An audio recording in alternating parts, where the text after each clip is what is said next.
Yeah, the exit was about 3.5 times of annualized revenues, but it was a deal that we stuck the buying party. So that deal was essentially we formed a new entity wherein some part of that money was being allocated for the growth of that business, and I was a director, shareholder, and obviously building that business out. So that the deal was structured in a way where everybody got the returns. I was logged in to kind of build something larger, and that was it. Yeah, matlab, as a 24, 25-year old rather, I feel that those 6 months where the acquisition happened, it it showed me the mirror on how businesses really work, and how M&A really works, and that's the time I read this book, The Art of War, and and there's a lot of strategies that I started to implement in negotiation, in just getting the right output when you sit in a room. So both are it was a great exit, but limiting of sorts, because if we had known all of the end, you know, points, then it would have been a different journey. But it was something exciting. It was something exciting for sure. Hi everyone. Before we begin, I would like to share that this podcast is brought to you by Prime Venture Partners, an early stage VC fund led by Amir Somani, Shripati Acharya, and Sanjay Swami. Prime is often the first institutional investor in category defining tech startups in fintech, SaaS, healthcare, and education, such as MyGate, Quizzes, Planet Spark, Bolt, and Clip. To know more about Prime, visit primevp.in. Hi, this is Siddharth Aluwalia. Welcome to 100x Entrepreneur Podcast. Today I have with me a serial entrepreneur who started building D2C when D2C was not even a category in itself. Welcome Bharat Sethi, founder of Rage Coffee, one of the India's premier coffee brands. The brand is backed by Virat Kohli. He's the brand ambassador, the former Indian cricket captain. And Bharat has started his entrepreneurial journey way back in 2011, 2012 when he built India's first large scale D2C commerce in posters, the brand called PosterGully, which was further acquired. So, Bharat, fantastic to have you on the podcast. Thank you, Siddharth. I've known Bharat for more than 5 years today. Would love to know, right, your genesis of your entrepreneurial journey, your background, your family, where do you come from, and what landed you into entrepreneurship? Born and brought up in Delhi, and I think one good thing that happened to me very early on in my life was I realized that I have an inclination to lead. Because I was the one who was maybe trying to become a school monitor, and I was, the captain of my school football team, became the head boy of my school. I was always, interested in collecting people for a mission. As we can say that, and that was the big learning that I had in my school life, and I was also academically very bright, but most of my heart was in sports. So I played football, I played a lot of sports, I was into athletics. So my only whole purpose in my growing up years was to be able to convince my mom to let me go and play. So uska the trade off was to study and then go and play in the evenings, and that was my first love. Football was my first love. So I learned a lot. Looking back, I learned a lot. By being involved in sports, discipline. Ho gaya. We had our practices starting at 4:30 in the morning. I also played for Delhi under 14, so that was a big experience of my life. And then overall, I think beyond leadership, it was also an understanding that I did not want to do what everybody else was doing. So engineering or medicine, there was no interest. I had very little inclination towards any of the generic paths people were taking. And in my house, they had to let me be free, because I would otherwise just simply be there. But I mean, so there was a lot of times when they would ask me to do something, but I would not, just as a form of revolt.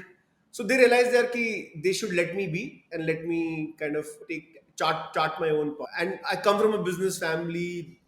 मतलब दूर दूर तक in my family there's nobody who's done a job. And the business of all kinds, all forms, all sizes. So naturally, I think there's some inclination. I think it was in my blood, or it was as soon as I graduated from college, which I barely graduated because from 95% I fell to 60% in college because I lost interest. I lost interest in the entire classroom teaching model, and I started working with an affiliate marketing agency. And Flipkart had come up. We used to do a lot of work for Flipkart, content creation. It's 2010. And Mintra's customization platform had started doing really well. So I was exposed to that world very early on, SEO, on page, off page, all of this marketing, content marketing things I started to fiddle with.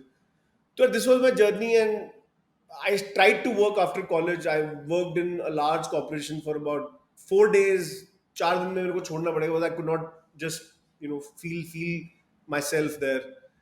And and just 6 months out of college, I started PosterGully. So the bug hit me very very early on, thankfully. And can you share your journey of Poster Gully, like how you conceptualize it? How did you exited that? Yeah, PosterGully was a passion project. It was something that I really wanted for myself. And then because I was not able to get it, which was basically I was a fan of a lot of these rock bands and football stars.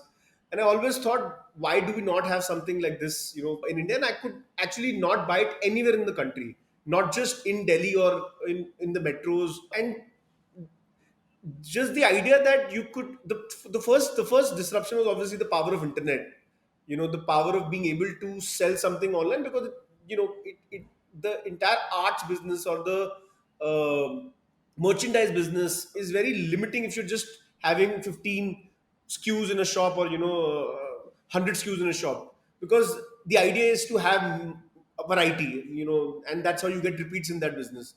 So, and I wanted to change my wall, my room wall every month as a 20-year-old. So that was the idea. How do we get fan merchandise, copyrighted merchandise online? And then I started working with a trader based out of Australia. So he started shipping. They started shipping me licensed merchandise. तो वहां से वो शुरू हुआ. It was a passion project. First I bought for myself, then I started to sell it. And after this happened, I realized, I think 6 or 7 months into the journey, that and people told me, मुझे उस समय it was not striking me what I'm sitting on, or what is the potential of something like this, because I was very young, made a lot of mistakes. um, and then somebody told me, you should create a marketplace because there's so many artists who want to sell their work. Then we did that, and that's when Raid rather just started to take off at that time. But the first year was all just building. I was a one man team, one person teams, packaging, cataloging, say leke, even logistics. I hand delivered so many of the products in Delhi NCR. But it grew very fast. I think we were very fortunate. We used content marketing at that time because Facebook was entire business was built on Facebook, and Facebook was, I mean, it was great tool that time to reach out to the audience. So we created a lot of organic content, scaled very fast from the first year of the business to the fourth year of the business. But we were a very lean team. We were very cost efficient. We were always building for the right reasons. The idea was to make money. So we were a 50% net margin business. In the last year of the business, we topped more than 10 crores and 50 people team. So it was a great journey. It was a very thrilling ride, and it taught me a lot. It built my character as an entrepreneur. I learned everything on the job, basically everything about business, everything about e-commerce, about brand building, about just managing business and life together, personal and professional life. I saw it all. I saw legal, I saw accounting issues, I saw team issues, I saw everything and by the time I was 25, I had seen more as an entrepreneur than most people see when they're at 40 maybe. And that's what gave me the confidence to, it became a way of life. It became like for me, I think that time when I was exiting the only thing was that "Kya, I cannot go back to a life where I'm a job seeker. I have to be a job creator.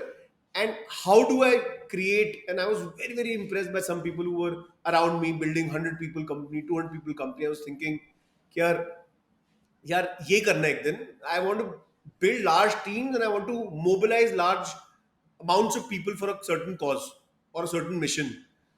Um, and and that's what I did. That's why Rage started. I also started something in between after PosterGully, which completely tanked. So yeah, the So journey which was year the you journey was thrilling. which year you exited the business, and if you can share like roughly how much what was the exit size? Yeah, the exit was about 3.5 times of annualized revenues, but it was a deal that we stuck the buying party. So that deal was essentially we formed a new entity wherein some part of that money was being allocated for the growth of that business, and I was a director, shareholder, and obviously building that business out. So so that the deal was structured in a way where everybody got the returns. I was logged in to kind of build something larger, and that was it. Yeah, matlab, as a 24, 25-year old rather, I feel that those 6 months where the acquisition happened, it it showed me the mirror on how businesses really work, and how M&A really works, and and that's the time I read this book, The Art of War, and and there's a lot of strategies that I started to implement in negotiation, in just getting the right output when you sit in a room. So both are it was a great exit, but limiting of sorts, because if we had known all of the end, you know, points, then it would have been a different journey. But it was something exciting. It was something exciting for sure. God. Dear listeners, before we dive further into the podcast, I would like to welcome Prashant Ganti, Head of Product Management at Zoho Payroll and Zoho Books. Prashant, where do founders usually struggle with payroll and how can they fix it? Thanks, Siddharth. Founders want to give their best for their employees, and they realize very early on, right? Payroll and compensation is a very important part of what they are going to handle. However, what we have seen is where they miss out is usually on finding out the best solution that can grow along with that business. And that's where, for example, the payroll complexity can grow very quickly. Initially, when you have just few 4 or 5 employees, that's okay. But when the employee size count keeps on, the payroll complexity grows by leaps and bounds. So it's best for founders to invest in payroll automated solutions right at the very start. So they have one less thing to worry about. Thank you, Prashant. Dear listeners, you will find more about Zoho Payroll in the show notes. Now, let's further continue with the podcast. And this was 2016, right, when you exited? Yeah, 16. So can you share those years, what you were doing between the exit and starting Rage? Yeah, I one big mistake I made was I did not take a break at all, because Postergully was a great ride, but it got to me. I realized later on that not taking a day off for years is not a good thing to do. And I wanted to take out time so that you could put your mind to work, and mind to rest, so that you can build something larger. But that did not happen, so I immediately just started to build this marketplace for architects, designers, builders, with basically all the stakeholders of the home improvement space or home renovation space together on one platform. That was the idea there, that we create something that kind of links all the key stakeholders of this market, the brands, the professionals, and the homeowners. So that was the idea, and I immediately started building it, built a team, and very quickly, I think 6 months into the business, I realized that ये PMF आने में time लगेगा, because the market is, we're trying to build something which is early, and that clarity was very important. Obviously, we also I think I made a lot of mistakes when I started. Obviously, one was not doing enough primary research before starting that business, not knowing enough about the customer, not knowing our right to win, basically, for that product and that category. So those 2 years mostly was spent in making mistakes and learning. So lot of pivot. So 6 months, may realize that the app model is broken. for this category, we need to do something offline. So we started doing offline meetings, but which was not very scalable. Then we launched a directory. Then we launched a physical directory. It was incremental revenue every time. Every time you would add like another lakh, 2 lakhs a month, kind of a thing. We did events, which was very popular, but those events were, far and few. That's something that we did. We started a magazine. We did a lot of things in those 18 months. But I think my heart, my passion was not there. My heart was not in that category. That was the, I think, one of the biggest reasons. And I'm a consumer guy. I understand consumer psychology. I understand brand building, and this was the revenues were B2B driven largely. So so it had to be, I realize it's not something that will take me where I want to be. And also by this time, 2018, 17, I had gained so much of exposure, and so many mistakes were made, and so many learnings were there, that I realized that 500 crores, my target was that I set a revenue target for myself. I said 500 crores in 5 years. What will take me to this number? And yes, some people can argue that this is not the right way to do it, but for me, it all of the learnings around market sizing, around the macro, it can only be true if you have a, and again, this is my opinion, if you have a revenue figure in mind in 10 years, 5 years, this is where my company should be. And this is how I worked. The process was to work backwards. So then I looked at the category, and another learning that I had that time was that, yeah, as an entrepreneur, I'm giving 24 hours. I'm giving every day, I'm giving 10 hours plus. I'm building the team, I'm doing everything that can be done with the limited resources that are there. What will be the delta? Why would some companies become very, very large very quickly, and why some companies can't do it? And the answer that I had was the macro economics. Like, if if you are, as an entrepreneur, able to predict the macro, right? For example, 5 years and 10 years, this will happen. What will happen in the next 2 years? What will happen in the next 3 years? If you're able to predict that closely enough, and if you're able to time it right, I think that's where the winners are. And that's what I kind of wanted to do.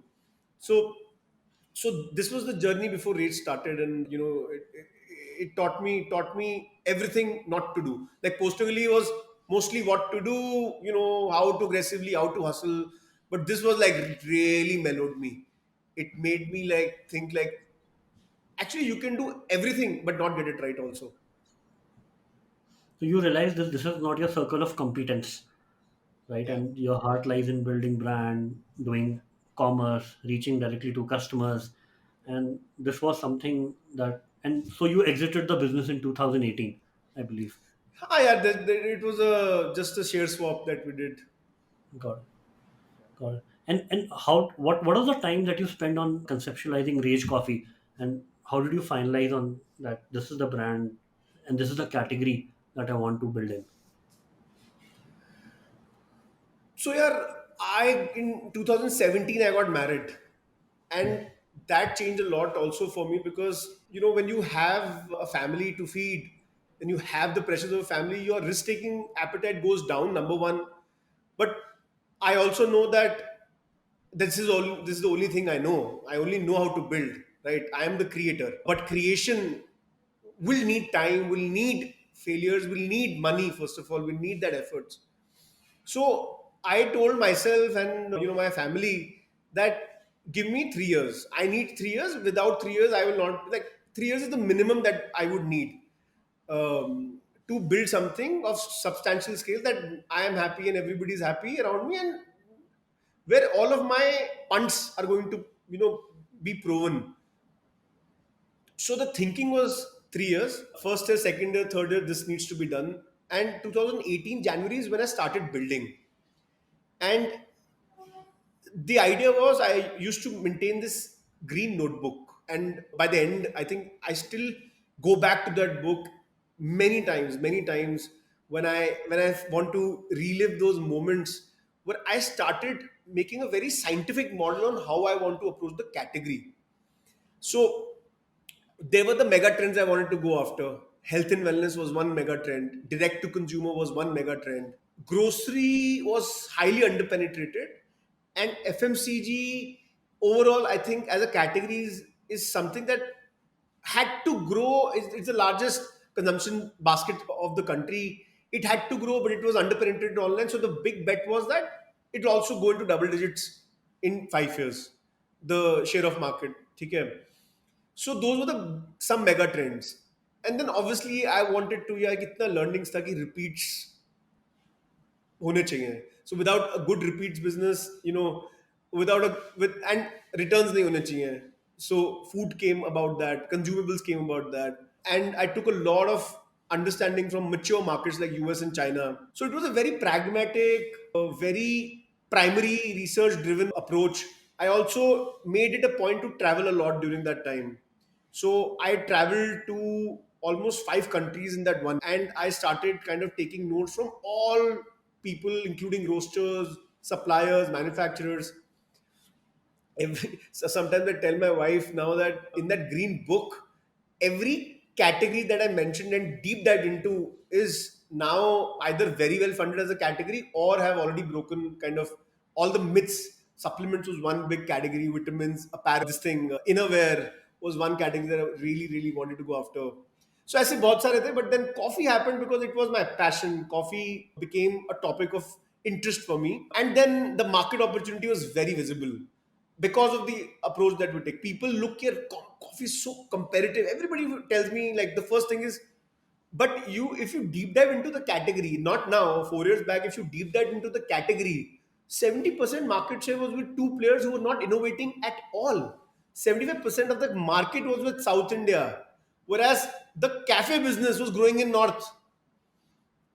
The food service business was growing in North. The premium food service business of coffee was growing in North. So, multiple data points. Say, I met the distributors of an imported brand that was doing 200 crores by just sitting on the shelf.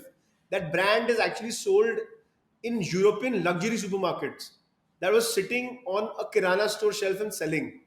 So there were multiple of these data points, but they were largely primary in nature. In fact, all of that was primary research. Talking to the retailers, talking to the trade network, talking to the manufacturers, talking to the consumers.